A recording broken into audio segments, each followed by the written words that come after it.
Okay, welcome everybody to this meeting of the Development Control and Regulatory Board. And we're here in Sparkano Committee Room at County Hall. And this is a public meeting and is being broadcast to the public via YouTube. So just the usual reminder, please turn your microphones on when speaking and turn them off when you finish speaking. And we have some new members of the committee this year, so I'd just like to welcome all the new members and welcome back all the members from previous years. The first item on the agenda is appointment of chairman, because this is the first meeting since the annual council meeting. And Mr. John Coxon was nominated as chairman-elect at the council meeting on the 18th of May. Could I have a proposer and second that Mr. Coxon be appointed as chair? Thank you very much. Mr. Coxon, I now appoint you as chair of the Development Control and Regulatory Board for the rest of the year. Thank you. Thank you, Hugh. Okay, we'll move on to item number 2 then, which is election of deputy chairman. Do we have a nomination for deputy chairman? Seconded, Mr. Smith. That's proposed by Mr. Harrison and seconded by Mr. Smith that Mr. Phillimore is the deputy chairman of this board. Yeah. Item 3 is the minutes of the last meeting. I propose that the minutes of the meeting held on the 12th of May 2022 are taken as read, confirmed and signed. Is that agreed with everyone? That looks to be unanimous and given. Item 4, I have not received any questions from the public. Item 5, I have not received any questions from members. Item 6, there are no urgent items. Moving on to item 7, that's declarations of interest. It is noted that all members who are also members of parish, town or district council liaison committees will have a personal interest in those applications which relate to areas covered by those authorities. Are there any further declarations of interest? That looks to be no then, Ewan. Item 8, I have not received any petitions under Standing Order 35. Moving on to the agenda then this afternoon for the application. Item 9. The application is from Leicestershire County Council for a solar farm at Pool Farm, Barrow Road, Quorn. You should have received a supplementary report on the site visit which took place on Tuesday, which I unfortunately was not able to attend.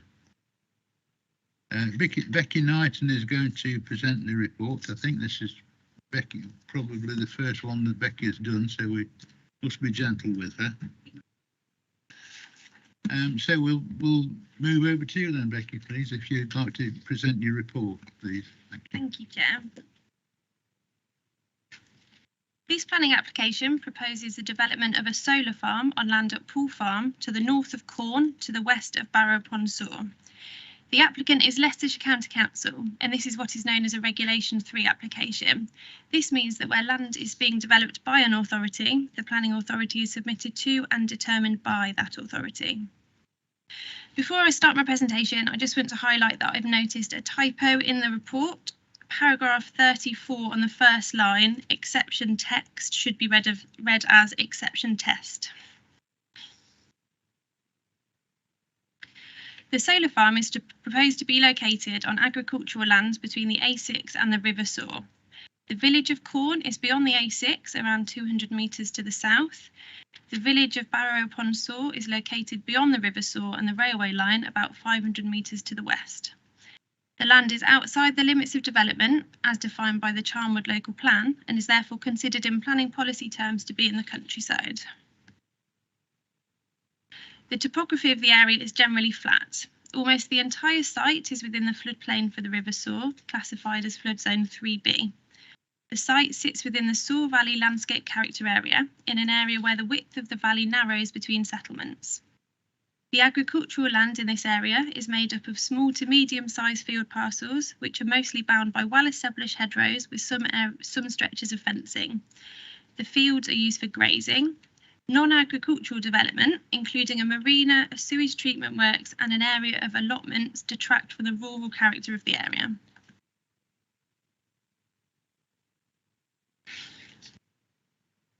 This Google Street View image, which is taken from the lane in the centre of the application site, shows how the overhead cables in the area are quite dominant in the landscape. Here you can see the post-mounted overhead cables to the left of the image, which cross the western portion of the application site. To the right, you can see the pylons which run along the River Soar. The photo on the left is of Flesh Hovel Lane, between the two portions of the site facing north. The photo on the right is taken from the lane looking along the northern boundary of the eastern portion of the application site. The solar arrays are proposed to be located in the second field beyond the row of trees. The photo on the left is facing left towards the western portion of the site from Flesh Hovel Lane through a gap in the hedgerow. And the photo on the right is of the sewage treatment works from Flesh Hovel Lane. There are a number of public rights of way in this area. Flesh Hovel Lane, which is shown by the green line, is a bridleway and also an access road to the nearby developments, including the marina and the sewage treatment works. The southern half of the lane is included in the planning application boundary. Flesh Hovel Lane links with Barrow Road in the south. A number of footpaths shown by the pink lines link to the bridleway, including one which sits just outside the northern boundary of the eastern portion of the application site. Permission for the solar farm is sought for a temporary, albeit long-term period of 40 years. The solar farm would have a capacity of 10 megawatts and each year would generate enough renewable electricity to save almost 4,500 tonnes of carbon dioxide compared with electricity produced by a gas-fired power station. This plan shows how the solar panels would be arranged in rows, which are known as arrays, and how these would sit in each of the field parcels across both portions of the site. The blue shaded areas within the western portion of the site show where there is buried archaeological interest that would be subject to investigation work before construction. The orange and green shaded areas in the eastern portion of the site show where the depth of development would be limited to avoid damage to deeper buried archaeology. The land around the arrays would continue to be grazed by livestock. The application site includes two access routes. The route to the east is Flesh Hovel Lane. This would be used during the operational period, although vehicle numbers would be very low, limited to one small van or 4x4 around once per fortnight. There would be 3 operational access points, all located off Flesh Hovel Lane. 2 facing each other would provide access to each portion of the solar farm. These would be existing access points which would be improved. Access into the substation compound would be further north through a new access point. The route to the west would be used during the construction period, and this is the existing access track into Pool Farm. The track is proposed to be improved to accommodate the construction vehicles.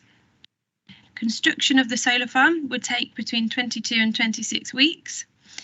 A construction compound would be established during this period near to the buildings which make up Pool Farm. This compound would provide office, welfare and staff parking facilities, as well as an area for HGVs to deliver material and equipment and space to store it. At the peak of the construction period, it is estimated there would be 1 HGV trip per hour. No construction traffic would travel along Flesh Hovel Lane, but a crossing point would be established to allow construction vehicles to pass from one part of the application site to the other.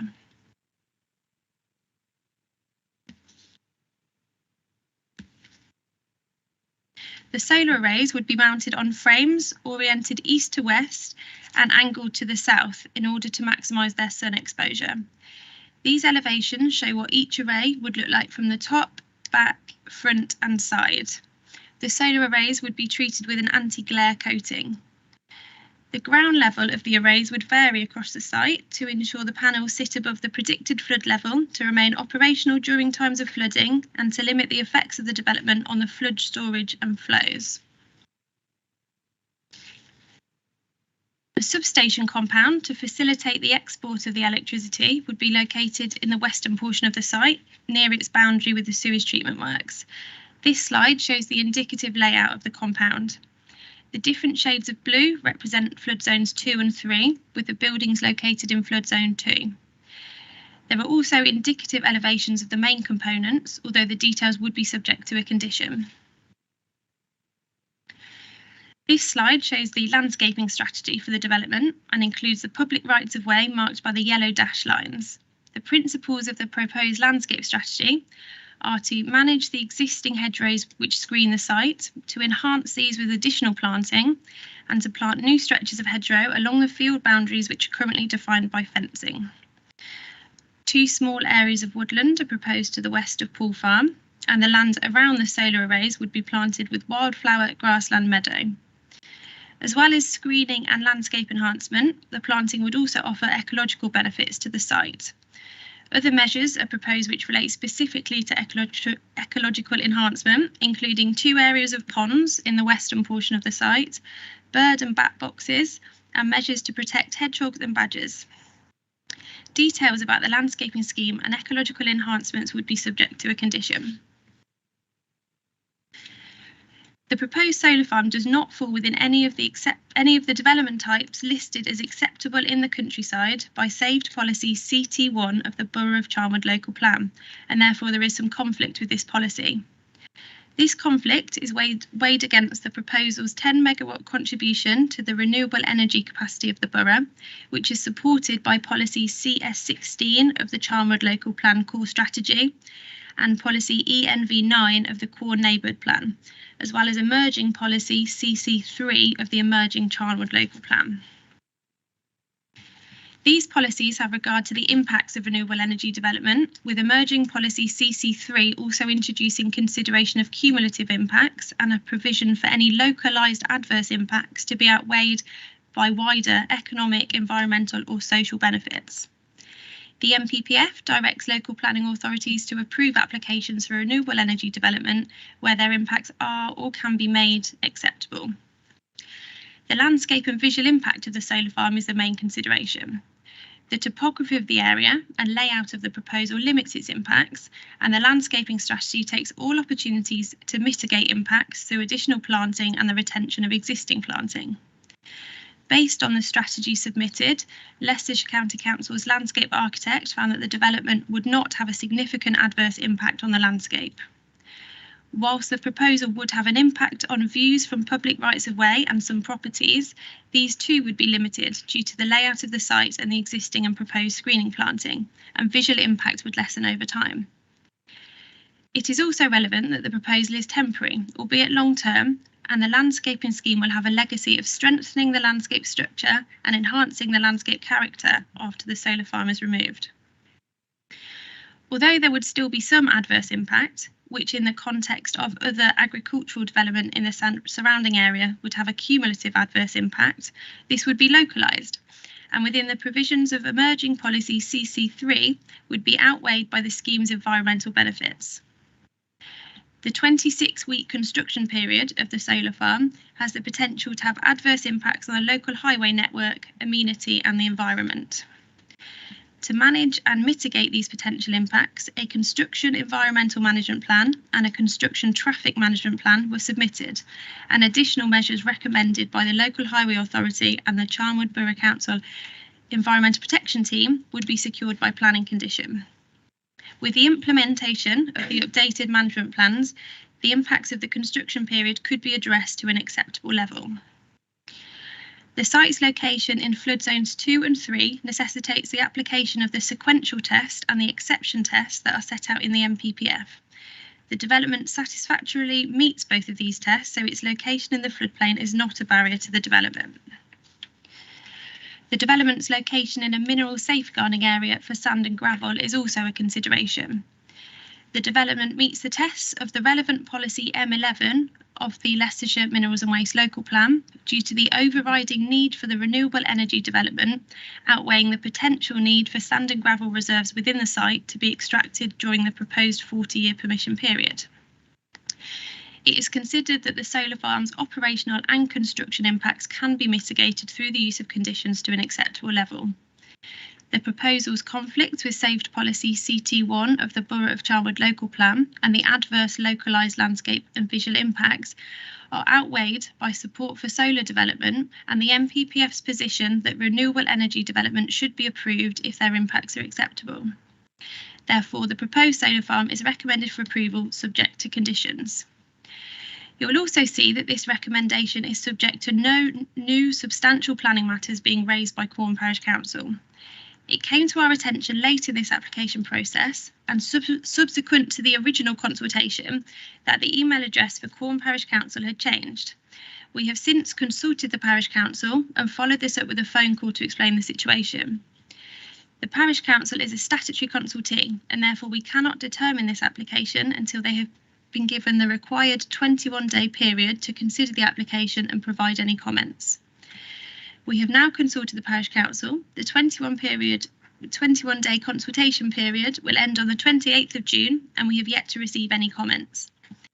If comments are received from the Parish Council which raise any issues of material planning significance which have not already been assessed, these issues will be reported back to DCRB for your consideration. If no comments are received, or if comments do not raise any new issues of material planning significance, we recommend that a decision is issued on the based on DCRB's resolution today once the 21-day period is over. That's the end of my report. Thank you, Chair.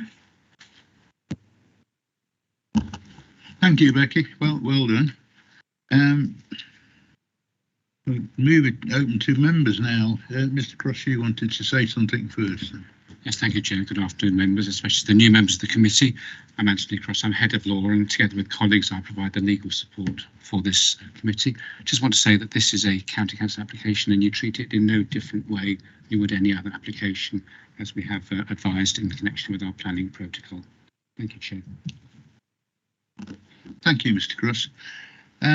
Local member Mrs. Fryer is substituting today on the board, so I'd like her to speak first, if that's okay, Mrs. Fryer.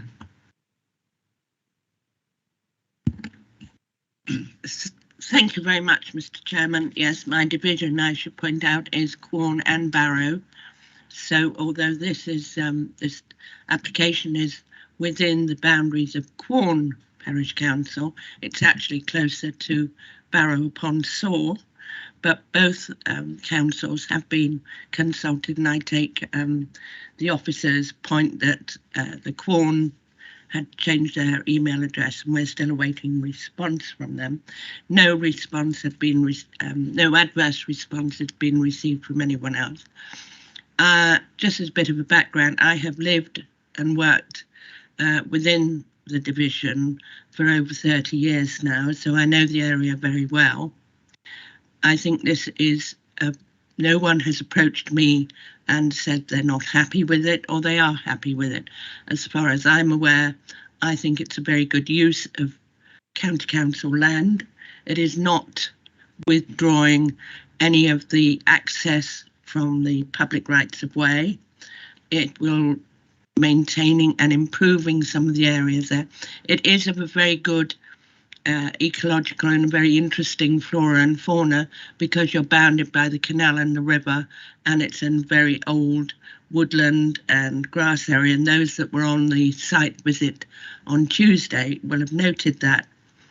I'm pleased to see there is a traffic management plan, because the access is convenient in as much that it is very close and easy access to the A6, and therefore all other major routes within that part of the county.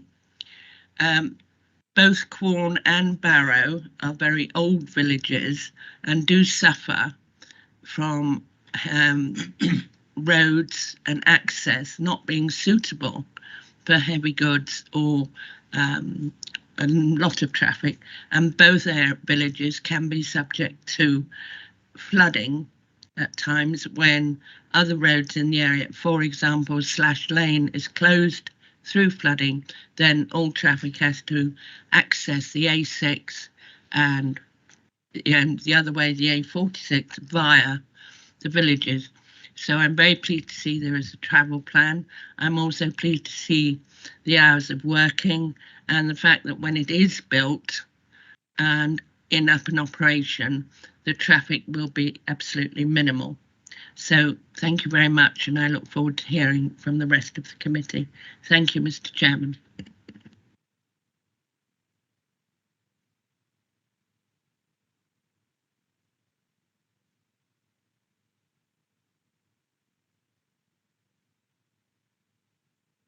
Is that it? We're away. Read the report with interest and have to say support the initiative. I think we're looking for more renewables wherever we can. Lots of people say not in my backyard, but as we've just heard, this seems to have not had any dissent, but I can only applaud it going forwards. A couple of things for clarification from my point of view, please. I've got 2 solar farms in the Vale of Beaver going through the planning process at the moment. There's 1 or 2 things that I've learned from those. One is that I can see that it's old pasture land with some very traditional hedgerows, but where there are new hedge planted, they didn't say any stipulation for minimum height. Sometimes it's good to help obscure the solar panels from public view to have a minimum height of something like 2.5 metres, particularly for the new planting. I think the old hedges are probably way above that already. The second one was just for clarification to find out why it's a temporary 40 years and not just an outright application for planning, because it may well be there for more than 40 years. And then again, from my local knowledge in the Vale of Beaver, when where they have footpaths going through the solar farms, the environmental improvements have been next to the footpaths, so to enhance the public's appreciation of the footpaths. And, I know you can't go too far off the footpaths, but any new plantings or ponds and that type of thing just make it better for the community when they're walking along the footpaths. That's everything. Thank you, Chairman. Becky, are you able to comment on those points from the solicitor? Yeah, no problem. So in terms of the management of the existing hedgerows, which are going to be retained as part of the proposal, the landscape strategy looks to maintain the existing hedgerows as they are, and then maintain the additional hedgerows that they're planting to maintain the same character. So it would be the height that's existing at the moment. That's what they'd be looking to achieve with the landscape strategy. In terms of the 40-year period, the applicant has applied for a 40-year period. As far as I understand it, that's the industry standard for solar farms. I think as far as more, it lines up with the lifespan of the equipment as well. So that kind of is a standard 40-year period they tend to go for. In terms of the proximity of the landscape enhancement to public footpaths, along the footpath that goes along the northern boundary of the eastern portion of the site, along that boundary is one of the locations for a new hedgerow, sorry. So that is one of the identified areas to replace, well, in addition to the existing fencing, to establish a new hedgerow there.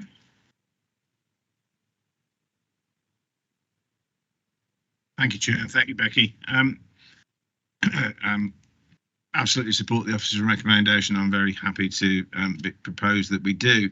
I've got one query for you there, Becky, to do with condition 16. And experience says the decisions we make today have a horrible habit of causing officers headaches in X amount of years' time. So condition 16, I'm not particularly concerned about the construction side. Is the decommissioning side, because that condition is very specific that the vehicles have to use that road. I don't have a crystal ball that says in 40 years' time, A, that road will exist, it won't have become part of a floodplain and we can't use it, or developments have provided an otherwise better alternative access route. So I'm just curious, is it worth having a little amendment to that to give the future officers opportunity to actually just make a on-the-spot decision? Yes, there's a better alternative access to deconstruct rather than what's in here, which is very specific, because if it stays that specific, when it starts to be decommissioned, they will either have to use that road or they will have to come back to the planning authority to ask for a variation on that condition. So just a curious question for you. Becky? Hi, Chair. I'll take that one if I can. Okay. No, it's quite all right. I understand quite the point that you're making, and it's looking to the future to try and make sure that we take into account any situation that might occur where that access road is not passable for whatever reason. The construction access road has specifically been picked so that it avoids the use of the bridle way. So a Fleshhovel lane is a bridle way. However, the construction traffic has been chosen so that we don't have HGVs travelling along another route that would be used by the public and horses and the such like. And it's also used to access the marina as well.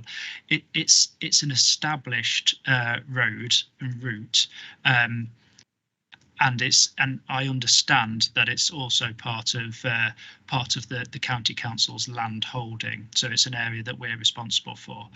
But beyond that, it's what's been selected as part of the planning application and the planning application boundary, and we don't have the remit to introduce a new access that goes outside of the planning application boundary. But I think thinking towards some of the technical assessments that have been done, consideration has been given to the acceptability of this from a flood risk point of view, and modelling has been done, and the site as a whole and the infrastructure that's been placed on that has been considered from a kind of flood risk and a flood modelling point of view. So we expect that access to and from the site for the life of the development will be maintained. Okay, thank you, Chair. Okay. I'm trusting I won't be here 40 years to find out, but thank you, Oliver. Yeah, you moved, Mr. Phillimore. That's without any amendments, as it is. Yeah. Dan. I'd like to say fantastic report, well presented, congratulations, very good. Very interesting in the biodiversity, and you know, looking and reading through that, yeah, we're ticking some real good boxes here, so really pleased with that. The comment that I've got, and it's a comment and a question because I really don't know the answer to this. Pylons in the past have been associated with sort of reactions, the electricity flashing through could cause ill health, and obviously there's an allotment there. Is this going to create more, because obviously you've got this extra power surging in? Do we know, is it all perfectly safe? So it's a simple question about the safety of it. Thank you, Mr. Chairman.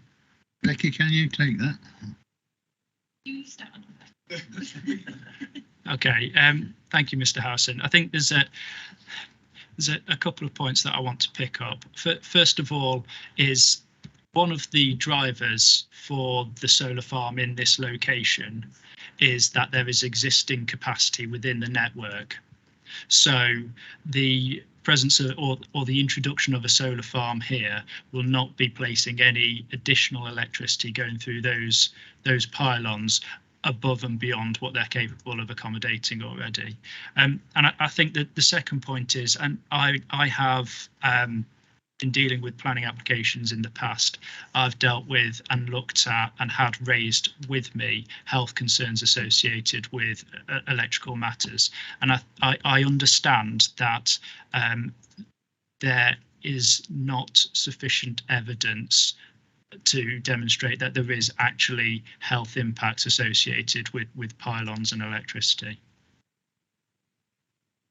Okay. So just one more point on that. Yeah, what you can please. see on the plan with the yellow kind of hashed bars, that's the route of the pylons, and you can see that the arrays don't sit beneath them. So there's a sort of clearance space, an easement beneath the overhead lines where they won't sit directly beneath it as well. Okay, thank you. Anyone else wish to speak? I'm still looking for a seconder to Mr. Allen. Thank you very Did much, you want Chair. to speak, Mr. Allen? Or- Yes, please. Yeah, please do. Yeah, so it's just a very quick point for clarification, please, Becky. There's mention of a railway line to the north-east. Is that National Rail, disused, or the Great Central Heritage Line? Just clarify that for me, please. As far as I'm aware, it is part of the rail network, Just- and it's the other side of the river. That's fine. Okay.